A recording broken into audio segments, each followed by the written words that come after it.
If you collect Avios or American Express membership reward points, I'll just call them Amex points from now on, then sadly there is some bad news on the horizon. From the 11th of March 2024, the value of an Avios point when converted into Nectar points is going to drop.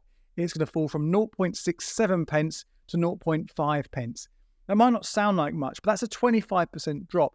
And that's going to have a big impact for those of you, particularly not just your everyday spending earning points, but for those of you who are earning big welcome bonuses on Amex or some Barclaycard credit cards with the intention of swapping them to use at the likes of Sainsbury's, Argos or eBay as a Nectar point.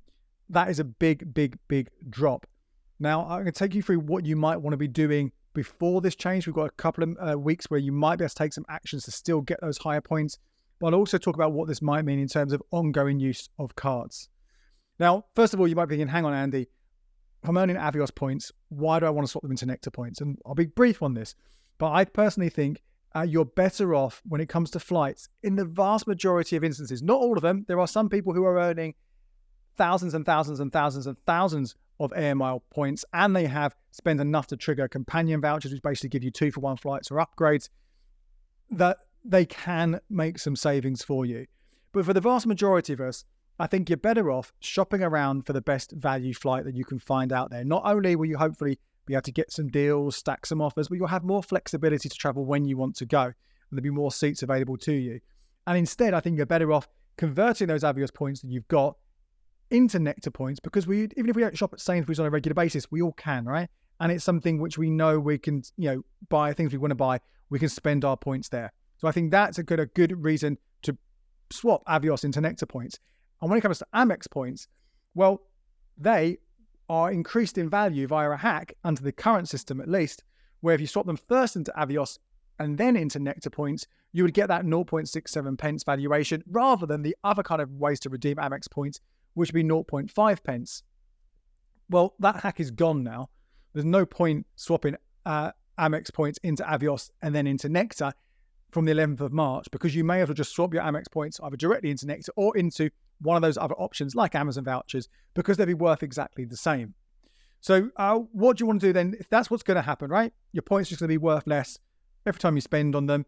What can you do? Well, right now, the main thing you can do, if you have a number of Avios points that you want to swap into Nectar, or you have some Amex points that you want to swap into Avios and then into Nectar, we have got a bit of time. So this isn't coming into play until the 11th of March 2024. So you can do some up to 50,000 points swapped over every calendar month, which means if you're watching this video, you're listening to this right at the end of February, then you can convert those points over before the end of the month. And if you have more than 50,000, you can do it again at the start of March. In fact, if you have more than 100,000 points, you potentially can also get another 25,000 converted by turning on auto conversion. Every Monday, 25,000 points, if you've got them, will be swapped across. Now, there's only going to be one Monday where you can do this at the old rate. But again, if you've got it, you may as well take advantage of that if that's where you want your points to be, over in sitting in Nectar rather than in your Avios account. Obviously, if you've got those Amex points, you've got to transfer them first to Avios, and there can be a bit of a delay there, but you might be able to get some of them over. Be careful though, just do check, maybe do a dummy test on some of them first of all before doing all of them, because once you converted them into Avios, then the only way you can redeem them is into Nectar. If for some reason you're not going to meet the deadlines, you might want to keep them in the Amex account so you can swap them for other things at other retailers. But certainly worth having a look and getting on that as soon as you possibly can. There's something else you might want to do if you are currently earning points on these cards that give you Amex points or give you Avios points. And you are, I think most importantly here, this is about those of you who haven't yet triggered the welcome bonus on those cards. Now, the ones we're talking about here, there's only really a select few. When it comes to American Express, it's the Preferred Rewards Gold, the Platinum, the Reward Card. When it comes to, they're going to go you Amex points. And then they also have two British Airways Amex and the British Airways Amex Premium Plus. They will earn you Avios points. And we also have two Barclaycards, the Barclaycard Avios and the Barclaycard Avios Plus. Obviously, they're also going to earn you Avios. If you have any of these cards right now, and you're in normally the first 3 months, or sometimes that initial period is extended, and you're working towards triggering your bonus, have a look at how far you are off that threshold. Now, that could be anywhere, say, from £3,000 in 3 months to the recent Amex Platinum offer that was running into 2023, early 2024, was to spend a massive 10 grand in 6 months. So I'm sure there's not going to be that many of you doing that. But if you are close to that threshold and you can think with your normal everyday spending, you're going to be able to hit it. And maybe it means moving forward a few things now. Maybe it means, I'm always a bit dubious about this, but maybe it means buying some supermarket gift cards, perhaps, because you know you're going to spend them in the supermarket within the next couple of weeks. Those supermarkets aren't going to go bust, so you're not going to potentially lose the value of those gift cards. You could do that now to trigger the bonus so you can go through that exchange before the 11th of March, as I said, to get that higher valuation. Because if you don't, if you trigger that welcome bonus after the 11th of March, then sadly they will be at that lower rate, and it will mean you'll get less than you initially thought. Still not bad, with the vast majority of those cards, it's still a nice, healthy amount of points, which you wouldn't have had if you hadn't gone for them. And still, with most of these cards, the points you're going to get at 0.5, the valuation you get of your points at 0.5 pence rather than 0.67 pence is still going to be higher than most of the other cashback cards out there. But still, it would be nice to get that higher points if you can, wouldn't it?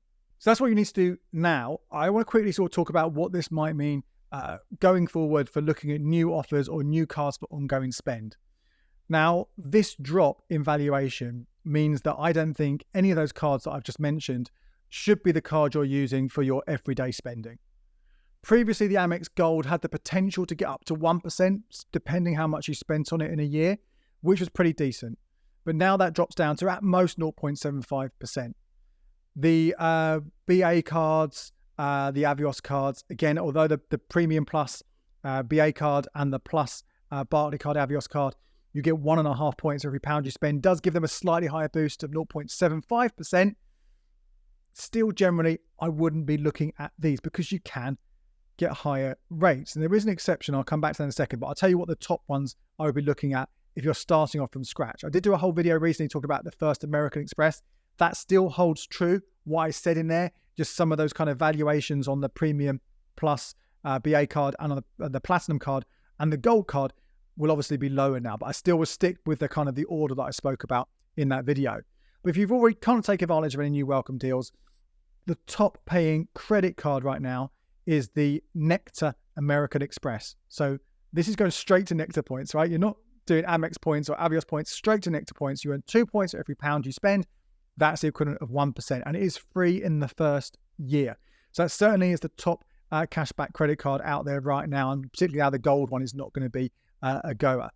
Or I would be looking at the Chase debit card, which will give you 1% for the first 12 months. If you're an ongoing customer, I'm hoping to get some news pretty soon about what's going to change, because some of us will be finding that's going to end in March or later in the summer. That might change, but at least right now, if you're starting up, brand new customer at either of those places, the Chase or the Amex are going to be the best options for you. Now, I did say I'd come back slightly and say there is one exception to those cards I just listed where you might still want to get one. And this is the Barclay card, Avios, or the Barclay card, Avios Plus credit card. Now, these are not American Express, obviously, because they're Barclay card. And that means if you want to get a cashback credit card that isn't an Amex, simply because you want that consumer protection that comes with a credit card, which you wouldn't get with a Chase debit card, then these are still the highest paying non-Amex cashback reward credit cards out there. As I said, the Barclay card Avios would be worth 0.5 pence, so the equivalent 0.5% cashback. The Barclay card Avios Plus would be 0.75 pence, 0.75% equivalent in terms of cashback. That is much better than all the others. Well, bear in mind that the Plus card does have a monthly fee of 20 quid. So I'm really only going for that one again if you're getting the welcome bonus and you're going for a companion voucher. However, they will be the highest paying ones. For some of you, that might be something worth considering. Personally, I'm still sticking with the Barclay card Rewards credit card. You can't have more than one type of Barclay card, so you're choosing the Avios or the Rewards one, simply because that one, although it has a lower rate of cashback, 0.25%, is fee-free to use overseas, which means when you go abroad, it's a great one for things like car hire, hotel, added protections. But it's just worth knowing that those ones are potentially worth a look at.